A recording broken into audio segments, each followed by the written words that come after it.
जय श्री कृष्णा फैमिली, कैसे हैं आप सब। सर्दियों का मौसम हो और गाजर का हलवा ना हो तो मज़ा ही नहीं आता। मुझे तो गाजर का हलवा बहुत पसंद है। और इस बार मैंने मम्मी को बोला था कि है ना, हम लोग गाजर का हलवा बनाएंगे तो मैं ही सारी प्रिपरेशन करूँगी। तो मैं गाजर को छील रही हूँ। वैसे भी मकर संक्रांति का त्यौहार आने वाला है तो हमने सोचा हम गाजर का हलवा बना लेते हैं। मकर संक्रांति पे गाजर का हलवा, तिल के लड्डू, पकौड़े, ये सब होना तो अलग ही मज़ा आता है। वैसे तो मुझे पतंग उड़ाना नहीं आता, लेकिन मुझे इतना ज़रूर आता है कि हम छत पर जाके पतंग उड़ते हुए उनका मज़ा ले सकते हैं। आप सब लोग बताइए कि आप लोगों ने इन सर्दियों में गाजर का हलवा घर पे बना के खाया या नहीं खाया। मुझे वैसे घर का जो गाजर का हलवा होता है ना, वो ज़्यादा अच्छा लगता है, क्योंकि बाज़ार वाला जो गाजर का हलवा होता है ना, वो मुझे इतना पसंद नहीं आता। वैसे तो सर्दियों में जितनी भी पार्टी या फिर शादी वगैरह जो भी होती है, वहाँ गाजर का हलवा तो होता ही है। बट वो मुझे ज़्यादा अच्छा नहीं लगता, मुझे घर का बना हुआ जो होता है ना, वो ही ज़्यादा अच्छा लगता है। तो मैंने यहाँ पर है ना गाजर को छील लिया था। छीलने के बाद हम इसको धोएंगे। हम इनको कद्दूकस करने के बाद नहीं धोएंगे, क्योंकि कद्दूकस करने के बाद धोते हैं ना तो मम्मी बोलती है कि इनके विटामिन चले जाते हैं। तो मैंने इनको धो लिया, फिर अच्छे से पोंछ के हम इनको कद्दूकस कर लेंगे। गाजर हम लोग लेकर आए थे 2.5 किलो, और दूध भी हमारे पास लगभग इतना ही था, 2.5 किलो के लगभग। अब मैंने गाजर को पोंछ लिया है। अब इसे हम कद्दूकस करेंगे।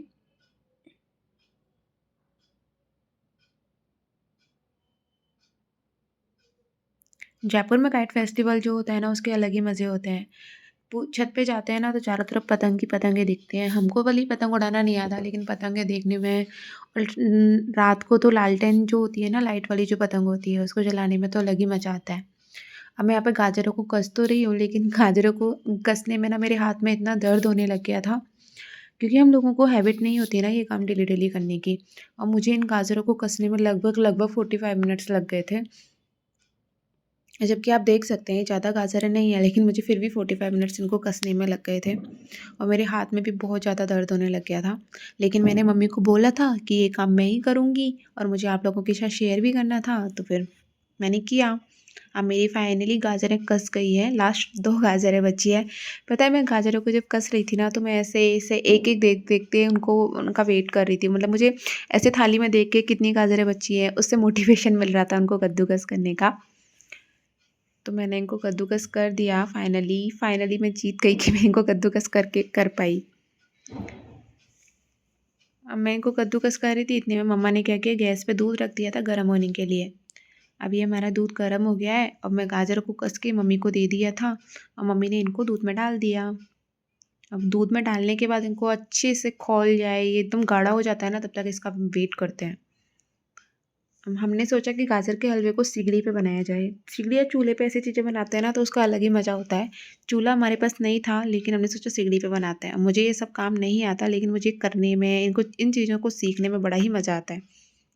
अब गाजर का हलवा हो रहा था, तो सोचा उस टाइम का थोड़ा यूटिलाइज़ किया जाए। तो मैंने सोचा ये जो बादाम और काजू जो है, इनको छोटे छोटे पीसेस कर देते हैं, जिससे क्या है कि हमको बाद में जब इसको गार्निश करेंगे ना, तो उसके ये काम आ जाएगा। अब मम्मी इसको चला रही थी, क्योंकि गाजर का जब हम बनाते हैं ना, तो इसको थोड़ा थोड़ा चलाना पड़ता है, क्योंकि साइड में से लग जाता है तो जलने का और उसको ख़राब होने का डर रहता है। तो मम्मी इसको चला रही थी। मैंने इतने में जो ड्राई फ्रूट्स थे उनको छोटे छोटे पीसेस कर लिए थे। अब सीखड़ी पे बना रहे हैं तो कोयला ख़त्म होने का चांस तो रहेगा ही। अब हमारे कोयले जो हैं वो जल गए, तो मुझे नए जो कोयले इसमें डालने पड़ेंगे। लेकिन कोयला डालते समय हाथ काला हो जाता है ना, इसलिए मैंने ग्लव्स पहन लिए थे। अब फाइनली मैंने इसको वापस रख दिया इसके ऊपर। गाजर का हलवा बनने में जो टाइम था ना, वो करीब हमारे 2 से ढाई घंटे लग गए थे। अब इसमें शुगर और घी हमने डाल दिया है। फाइनली हमारा गाजर का हलवा बन गया। मम्मी इनको प्लेट्स में निकाल रही है। उसके बाद इसको कान्हा जी के भोग के लिए लेके जाएंगे। हमारे घर में जो भी चीज़ बनती है वो कान्हा जी के लिए भोग के लिए लगती है। Thank you. जय श्री कृष्णा।